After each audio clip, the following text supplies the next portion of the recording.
Okay, so it doesn't feel right making an aviation video without addressing the following. First things first, on Saturday, the 12th of November, two World War II aircraft collided midair during an air display for Veterans Day in Dallas, Texas, America. The two aircraft involved were a B-17 Flying Fortress called Texas Raiders and a P-63F. I emphasize the designation of F on the P-63 as it was the last operational aircraft of that particular type. As of writing this, the FAA and other relevant aviation bodies are investigating the cause of the accident. However, based on my admittedly somewhat limited knowledge of the P-63 and from reviewing a few of the videos, it would appear the P-63 fell out of the fighter formation it was part of and increased its speed to fall back into the formation, but in doing so increased its turn radius and crossed into the path of the bomber parade, subsequently colliding with the B-17. From speculation, and knowing about the P-63's poor downward visibility, it's likely the P-63 did not see the B-17 until it was too late. Again, and I can't emphasize this enough, this is speculatory. I refer you to the FAA and related aviation bodies to the actual cause of the crash once the information is published. But I would like you to join me in paying respects to the 6 airmen that were killed in the crash. The world lost not only 2 unique aircraft, but also the airmen that dedicated their lives to these aircraft. Let this be a reminder that history does not last forever, and to appreciate those that do their best to keep what remains of it alive.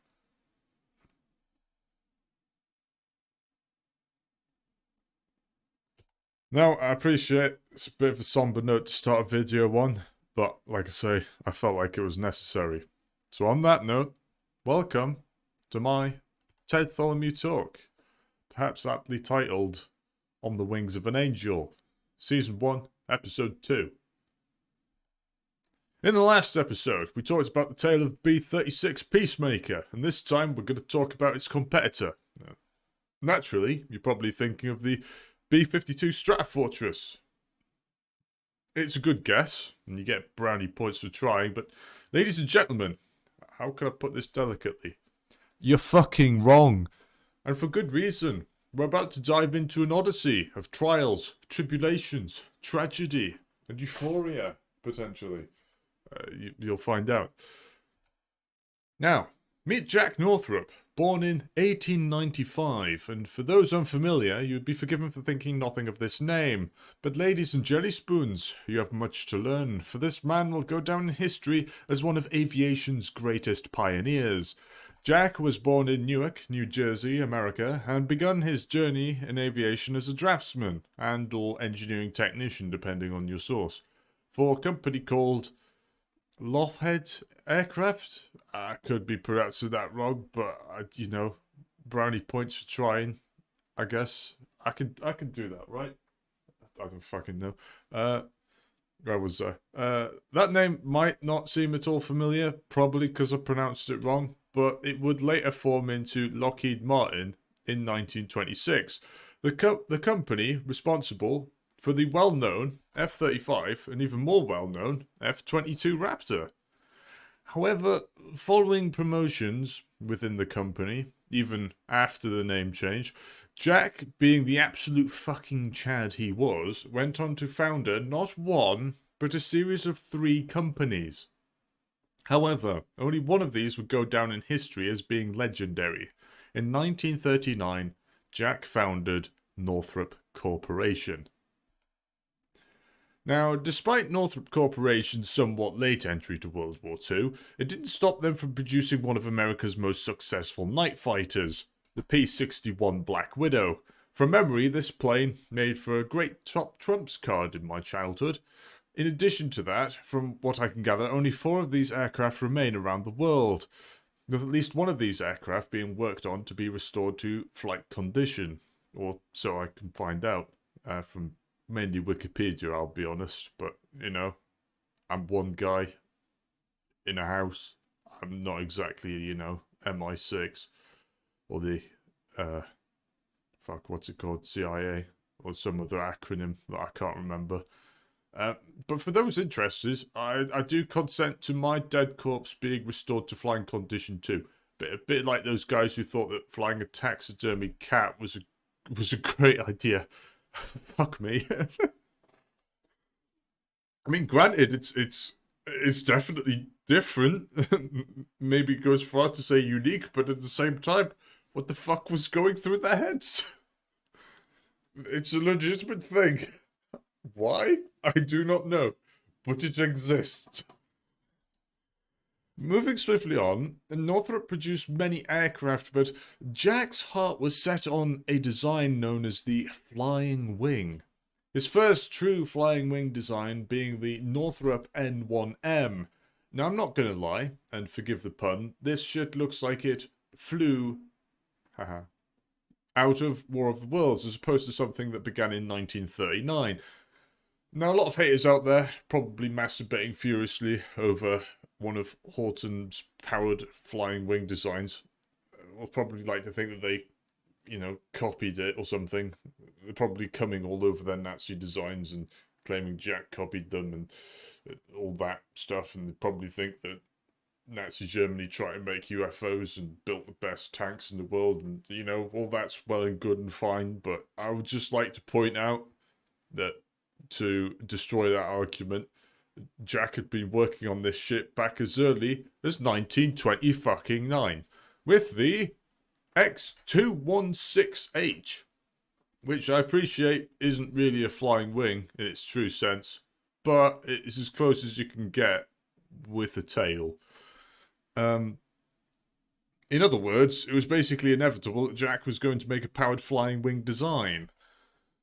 Now, Jack went on to refine his designs even further, which ultimately resulted in a competitor to the legendary B-36 Peacemaker from the last video, otherwise known as the competitor aircraft is the XB, or predominantly known as the YB-35. Now, I remember watching a documentary when I was quite young about UFOs, and some old fart, probably on some hard drugs, tracing a rainbow dragon. He was describing a group of UFOs that looked like basically big, shiny triangles with almost unprecedented agility. But looking back, now I realise he might not have actually been making this shit up. In fact, he was basically describing the YB-35. For all intents and purposes, this was Northrop's piece de resistance, the ace up its sleeve, the penultimate flying wing design, an intercontinental bomber that rivaled the best of the best, including the B-36 TM.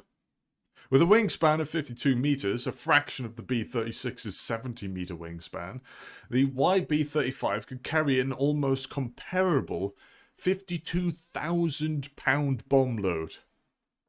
Okay, I might have exaggerated on the comparable part. The B-36 could carry up to 86,000 pounds of boom boxes, but for a plane that was basically a fraction of the B-36's length, it was definitely, in every sense of the word, an incredible achievement. And you know what? The Air Force agrees. Despite it being a prototype aircraft, they ordered 200 of the damn things. Although only about 15 were produced for reasons that we'll get into. Now, it's a bit of a tangent. You may not like it, but the flying wing design is what peak performance looks like. In every other design, airframe components such as the tail, fins, and fuselage contribute huge amounts of parasitic drag, which is a combination of form drag and skin friction. Now, I might have put up a few graphs and shit, but I'll not bore you with the details. Basically, anything that isn't a wing is contributing about as much to performance as Heston Blumenthal's pineapple cum sauce is contributing to a cinema experience. That's a legitimate thing. Why, Heston? Why did you make me suffer?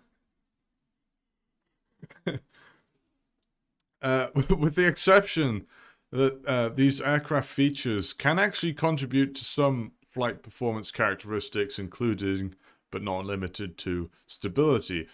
By contrast, Heston's... fuck. What? just bear with me. I fucked up somewhere and I'm not entirely sure where. Give me back. I want Heston back. I can't believe I'm saying those words. Please. There we go. Okay, we're back. We're back to where we were. Where was I? Okay. By contrast, Heston's cum source experiment just contributes to mental anxiety and emotional damage. Thanks, Heston, for your invaluable contribution to my PTSD. Especially for that fucking excuse of a slideshow. Moving on. While Convair... Convair? What the fuck is this? Jungle Skog?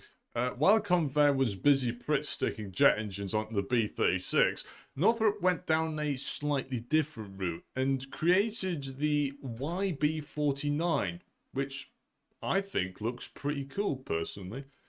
With a top speed of about 493 miles per hour, the YB-49 would have been an engineering marvel. Emphasis on would. But its design was in some respects more flawed than Amber Heard's defense anthology against Johnny Depp. In addition, the addition of the jet engines made for really great speed, but at the cost of gulping down fuel faster than Heston's victims were gulping down his cum source.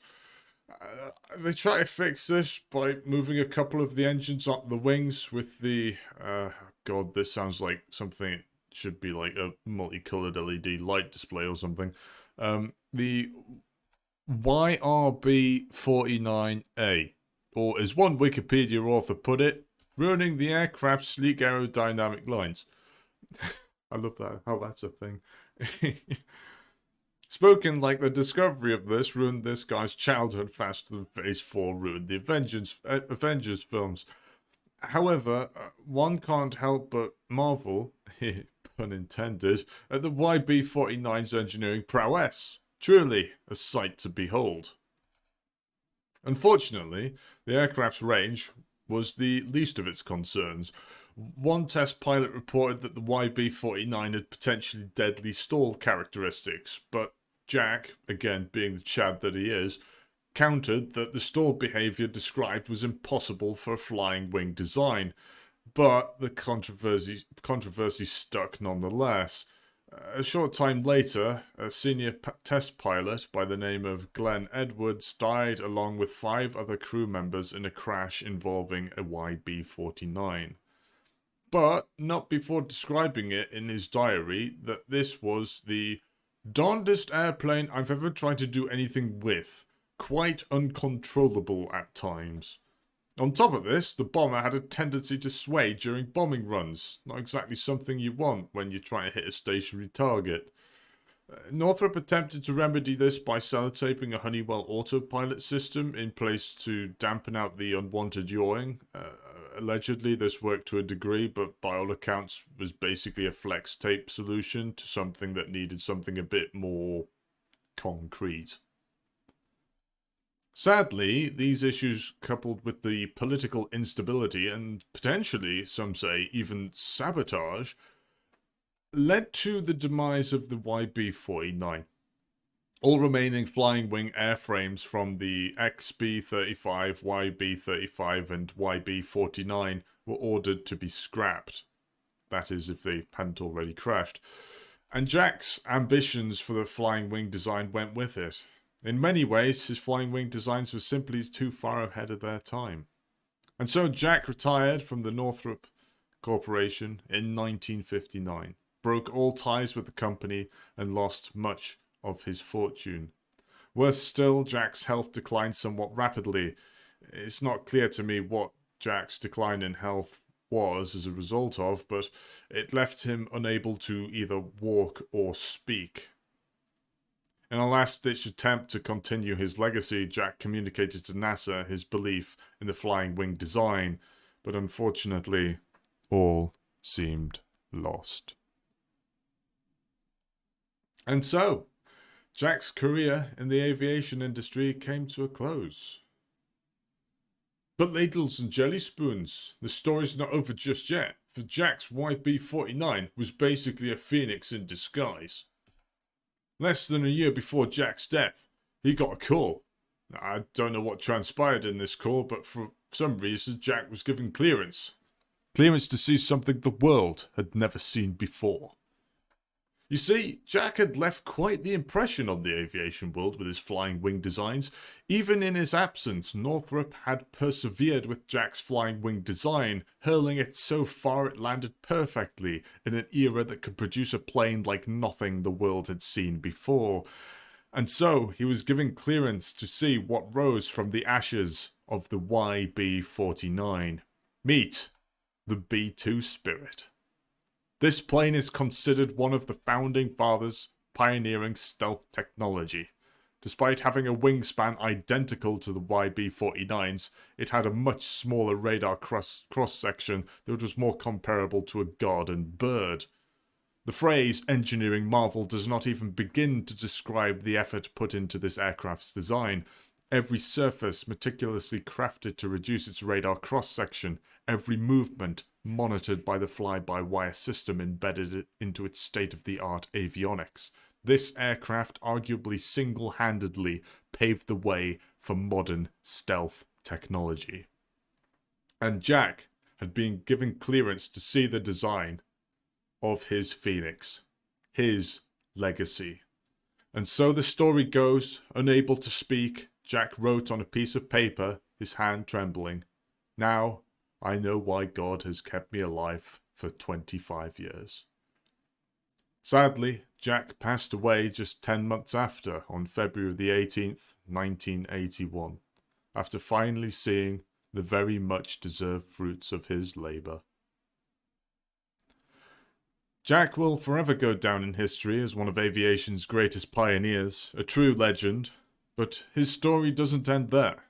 Since the B-2 Spirit, Northrop Grumman, has progressed further, and true to their flying wing heritage, in 2016 revealed a render of the B-21 Raider. But perhaps strangely, Jack's influence isn't just limited to the world of aviation. In fact, in 1975, the remains of a fossil holotype humerus were discovered. These bones belong to none other than Quetzalcoatlus, a gigantic pterosaur the size of a giraffe, and thus one of the largest creatures to ever fly on Earth. Its genus, Quetzalcoatlus northropi. And unfortunately, ladies and gentlemen, that brings us to the end of this odyssey. I apologise for lack of jokes and humour in this episode, but I hope that it has, at the very least, enlightened you to the world of the legendary Jack Northrop.